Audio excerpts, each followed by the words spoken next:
So he was out of office. Defense Secretary Lloyd Austin taking flack for keeping a hospitalization a secret. Even his deputy at the Pentagon, who took over some of his duties without knowing that Austin was hospitalized. Critics say that's incredible, that the commander-in-chief was even left in the dark at the White House. This was intentional. Everyone around the secretary had an opportunity to think about what those steps should be. They didn't tell anybody. No one felt like we had to tell Joe. Well, retired General Jack Keane, Fox News senior strategic analyst. General, good morning to you. Really relying on you to set the record straight here and let us know what's happening. You went in the hospital on 12/22, which was a Friday before Christmas. Was readmitted on January 1st, stayed there till at least January 4th of last week.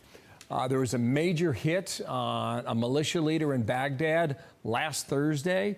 Can you put this together and explain to us maybe the significance of the commander-in-chief not knowing? What's up with that? Yeah, well, certainly there's a breakdown here in the established reporting protocols for principals involved in our government. And normally these are just routinely handled staff to staff. So, for example, if a principal is home with the virus, the flu or COVID, that's reported. Is the principal able to perform duties while doing that? That's reported as well. If a principal's on leave with family, that's reported. Where are they on leave? Certainly.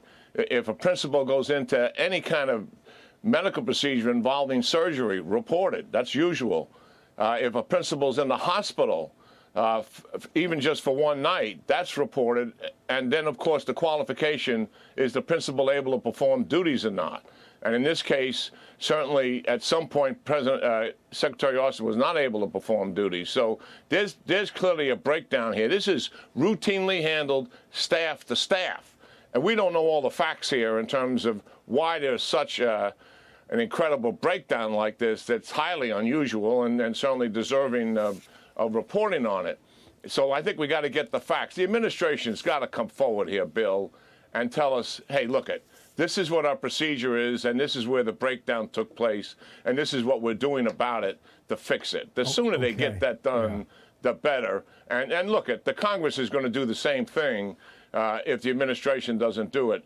Given the strike that took place, the CENTCOM commander was given pre-authorization decision-making authority to take that strike down. And this is routinely done. The administration obviously approved the targeting of this individual, the Iranian-backed militia leader in Iraq. And because once you ID a target, you don't have much time to be able to execute it. That's why he was given pre-authorization authority. So that was not an issue where Secretary Austin was, or was he present for duty, and what his capacity was. Just to add to that, Liz Frieden emailing right when you're saying it, right here, a senior defense official is saying that the president and Austin had already authorized the action earlier. The secretary was aware of the strike and actions on the 4th of January. Okay, so that in fresh here. Another topic here. Anthony Blinken's traveling all over the Middle East, meeting with every leader that he can. There is a significant concern, General, of a widening war in the Middle East that goes beyond Israel and Hamas. How real are those concerns today? How much do you believe we can have the power to contain it? Well, I think it's already happening. I mean, Iran is directing much of the activity in the Middle East, to be sure. They're not involved in the day-to-day tactics that Hamas is executing, but the fact that the Iranian-backed militias is attacking our bases in Iraq and Syria, certainly they've instigated that. The fact that the Houthis are using all the Iranians' rockets and missiles and drones to attack shipping, they're involved in that. Those are both already expansions of the war between Hamas and Israel. And certainly what Hezbollah is doing, driving 80,000 Israelis out of their homes in northern Israel with continuous attacks every single day, is obviously an expansion as well. The shoe that no one wants to see drop here is that Hezbollah doesn't just target northern Israel, but uses its 130,000 rockets and missiles to target Israel writ large, which they have the range and lethality and precision to do.